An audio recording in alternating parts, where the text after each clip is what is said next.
Hi, I'm Bessie Mazur. I graduated from Eastern in December with my master's in special education.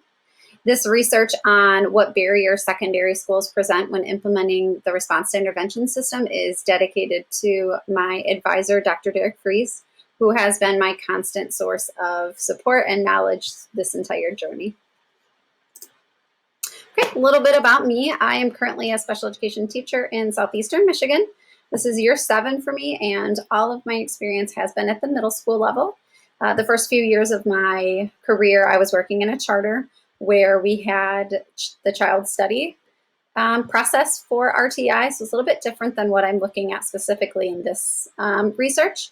My current placement does not have any sort of RTI set up, so I'm really hoping that this research kind of jumpstart a program that I can get started with that. Parent referrals, I feel like, are very high, and because we don't have interventions in place, we tend to immediately go to special education testing right away, which isn't always the best fit for some of our students. And then if they don't qualify, we don't really have anywhere to put them. Reading abilities are low for a lot of our students. We have a transient population that tends to jump around schools, and a lot of these students are well below grade level in reading, and I want to have some interventions in place to help them. Before I get into the data itself, let's talk a little bit about what limitations I came across. I sent the survey out to 18 participants through Google Forms. One limitation with that is if you don't select the box that only permits participants to take the survey once, you get duplicates, and that happened to me, so I had to kind of go through and figure out what the duplicate information was by contacting the people if they left their email address. Because I only had 18 participants, I felt like the information I collected was a little limited, and I would have liked some more information, some more responses rather. Okay, let's jump into it. Of the 18 participants I surveyed, more than half of them had more than 11 years in education, and I think that is so valuable to know because we know that trends come and go in education and things kind of circle around and districts change policies quite a bit. So of the participants who have been in education a long time, they've seen a lot of different changes, and I value their opinion so much. So I'm really glad that I got their input on this. For what familiarity our participants had, all of them had some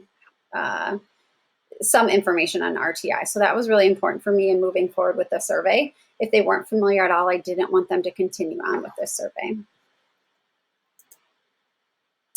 And of the 18 participants, 17 were in a current school or district that actually did have some type of RTI or MTSS. Sometimes it's referred to as different names within their building. So I found that very helpful as well. If they answered no or not sure to this question, they had to answer a follow-up question of if they have ever been in a building that had RTI or MTSS. And of the one person from this question who answered no or answered not sure, he did answer no, or she did answer no to that next question and continued on with the survey. So when I'm looking at my data and analyzing it later, that's going to be something I'm going to take into consideration, that possibly that information isn't valid from that participant. Okay, so looking at what training has been available, we know that a lot of things that come into education require training, and we're not always given the best opportunities for that. And as you can see on this screen, 8 participants said that there was no training available for RTI or MTSS within their building. I think that's really important to know, and we'll talk about that as one of the obstacles moving forward. However, let's see, some of the respondents had both training as part of professional development and as a staff meeting. So I felt that that was important to point up as well.